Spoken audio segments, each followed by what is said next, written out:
పాతకాలం లాంటి ఉలువల చారు ఏ విధంగా చేయాలో చూద్దామండి. చాలా టేస్టీగా యమ్మీగా ఉంటుంది. ఖచ్చితంగా ఈ రెసిపీని ట్రై చేయండి. దీంతోపాటు ఉలువలతోటి గుడాలు కూడా నేను చేశానండి. రెండు వీడియోలు ఒకే వీడియోలో మీకు చూపిస్తాను, చూసేయండి. ఒక బౌల్లోకి నేను 100 గ్రామ్ వరకు ఉలువలను నేను బ్లాక్ ఇచ్చి తీసుకుంటున్నానండి. కొన్ని వైట్ ఉంటాయి, రెడ్ ఉంటాయి, అదేవిధంగా బ్లాక్ కూడా ఉంటాయి. అందులో మట్టుకు నేను బ్లాక్ తీసుకుంటున్నాను. ఇందులో ఇసుక డస్ట్ అనేది చాలా ఎక్కువ ఉంటుంది. ఒక్కటికి 4 సార్లు చూసుకొని క్లీన్ చేసుకోండి. ఇప్పుడు ఇందులోకి వాటర్ యాడ్ చేసి ఒక 5-6 టైమ్స్ ఖచ్చితంగా క్లీన్ చేసుకోండి. ఆ విధంగా అయితేనే మనకు డస్ట్ కానీ ఇసుక లాంటిది వెళ్ళిపోతుంది. అదేవిధంగా ఇందులోకి మనము వాటర్ని యాడ్ చేసేద్దాము. మనం ఇది ఓవర్ నైట్ సోక్ చేసుకోవాలండి. అయితే వాటర్ క్వాంటిటీ మాత్రం ఎక్కువ చూసుకోవాలి. ఎందుకంటే ఈ రసంతోటే మనము ఉలవ చారు చేస్తాం కాబట్టి. మరి ఇక్కడ నేను ఒక 3 గ్లాస్ వరకు నేను పోసుకున్నాను. ఈ విధంగా మనము ఓవర్ నైట్ నానబెట్టుకోవాలి. నేను మినిమం ఒక 14 అవర్స్ మాత్రం నానబెట్టానండి. మనకి ఉలువ కూడా చూస్తున్నారు కదా, మనకి ఈజీగా నానిపోయి ఉంది. ఇప్పుడు దీన్ని కుక్కర్ పెద్ద సైజ్ తీసుకోండి. మనము ఎక్కువ వాటర్ క్వాంటిటీ ఉంటుంది కాబట్టి పొంగకుండా చూసుకోవాలి. సో ఈ విధంగా యాడ్ చేసి దీన్ని ఉడికించేసుకోవాలి.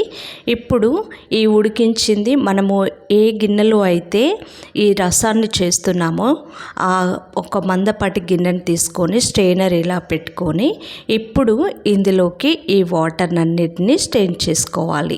ఈ ఉలువల్లో ఉన్న పూర్తి వాటర్ని కంప్లీట్గా తీసేసుకోవాలండి. ఇప్పుడు ఇందులోకి మనము కొద్దిగా చింతపండును యాడ్ చేయాలి. చింతపండు రసము నేను ఒక లెమన్ సైజ్ అంత వరకు తీసుకున్నానండి. కొద్దిగా పులుపు ఉన్నది మట్టుకు. మరీ ఎక్కువ పులుపు ఉంటే కూడా మనకి ఉలవ చారు టేస్ట్ అనేది తెలియకుండా అయిపోతుందండి. సో కొద్దిగా వేసుకోండి. ఇందులోకి మనము కరివేపాకు ఒక రెమ్మ వరకు తీసుకొని మధ్యలోకి కట్ చేసుకొని వేసుకోవాలండి. 1 స్పూన్ వరకు కారము, అదేవిధంగా మనకి టేస్ట్కి సరిపడినంత సాల్ట్ను ఒక 1 స్పూన్ వరకు వేసుకున్నాను. అదేవిధంగా కచ్చాపచ్చగా దంచుకున్న వెల్లుల్లి రెబ్బలను ఒక 5 వరకు వేసుకున్నానండి. వీటిని అన్నిటిని బాగా కలుపుకొని ఇందులోకి పొడవుగా కట్ చేసుకున్న ఆనియన్ ఒక పెద్ద సైజు వరకు ఒకటి తీసుకున్నాను. దీన్ని ఇప్పుడు ఈ విధంగా మనము మరిగించేసుకోవాలండి. మరుగుతున్న టైంలో పొడవుగా చీల్చుకున్న మిర్చిని ఒక 3 వరకు వేస్తున్నాను. మంచి టేస్ట్ ఉంటుందండి ఈ టైంలో మనం వేసామంటే. ఈ విధంగా మరుగుతూ ఉండగా మధ్యలో కలుపుతూ ఉండాలి అడగంటకుండా. అయితే మనము ఉల్వల్లో 1 కప్పు వరకు నేను తీసుకుంటున్నానండి ఉడికించినవి. దీన్ని పేస్ట్ చేసుకోవాలి. అయితే ఈ పేస్ట్ను మనము ఈ రసంలోకి యాడ్ చేసేసుకోవాలండి. అప్పుడు కొంచెం టేస్ట్ ఉంటుంది. అదేవిధంగా మన రసం కూడా కొంచెం చిక్కదనం అనేది వస్తుంది. కాబట్టి పూర్తిగా వాటర్ సరిపోదు కదా. సో ఆ ఉలువల పేస్ట్ని కూడా ఇందులోకి యాడ్ చేసి ఉండలు లేకుండా కంటిన్యూగా కలుపుతూ ఉండాలండి. మినిమం ఇది ఒక 25 మినిట్స్ 30 మినిట్స్ అయితే ఖచ్చితంగా పడుతుంది. అప్పుడే దాని టేస్ట్ అనేది మనకు తెలుస్తుందండి. ఇప్పుడు ఇందులోకి మనము పోపును రెడీ చేద్దాము. అయితే పోపుకు కంప్లీట్గా నెయ్యితో చాలా బాగుంటుంది. బట్ మా వారు నెయ్యి ఎక్కువ తినరు కాబట్టి 1 స్పూన్ వరకు నెయ్యి వేసుకొని మిగతాది ఆయిల్ని కూడా యాడ్ చేశాను. 1 స్పూన్ వరకు జీలకర్ర, 1 స్పూన్ ఆవాలు, చిన్నగా తరిగిన వెల్లుల్లి రెబ్బలు, అదేవిధంగా పొడవుగా చీల్చుకున్న మిర్చి ఒక 2 వరకు, ఎండుమిర్చి ఒక 3 వరకు, ఒక రెమ్మ కరివేపాకును కూడా తీసుకొని ఈ పోపునంతటిని ఆయిల్లో వేపుకోవాలండి. ఈ విధంగా కొద్దిగా వేగిన తర్వాత ఇందులోకి 1/2 టేబుల్ స్పూన్ వరకు పసుపును కూడా యాడ్ చేసి పచ్చి వాసన పోయేంత వరకు మనము ఆయిల్లో నెమ్మదిగా కలిపేసుకోవాలి. ఇప్పుడు ఇందులోకి కొద్దిగా ఇంగువను 1/2 టేబుల్ స్పూన్ వరకు యాడ్ చేసి ఫైనల్గా మనము దీన్ని ఈ చారులోకి యాడ్ చేద్దామండి. చూస్తున్నారు కదా, మనకి ఈ ఉలవ చారు క్వాంటిటీ కూడా తగ్గిపోయింది, చిక్కబడుతుంది. ఆ టైంలో మనం మనం పోపుని యాడ్ చేసేసుకోవాలి.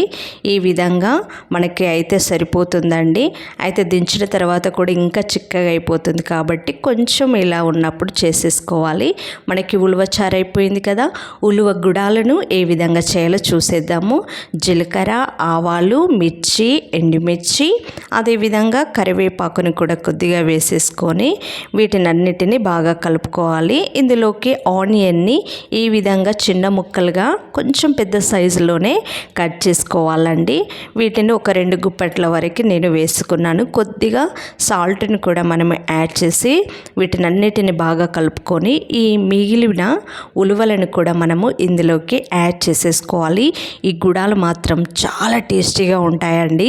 ఖచ్చితంగా వేస్ట్ చేయకండి. వీటితో కర్రీ కూడా చేసుకోవచ్చు, బట్ నేను మాత్రం గుడాలు చేశాను. ఫైనల్గా మనకి ఉలువచారు, ఉలువలతో గుడాలు కూడా రెడీ అయిపోయాయి కదా. ఖచ్చితంగా ఈ రెసిపీని మీరు ట్రై చేయండి. మన ఛానల్లో చాలా వీడియోస్ ఉన్నాయండి. మన ఛానల్ని సబ్స్క్రైబ్ చేయడం మర్చిపోకండి. Thank you for watching.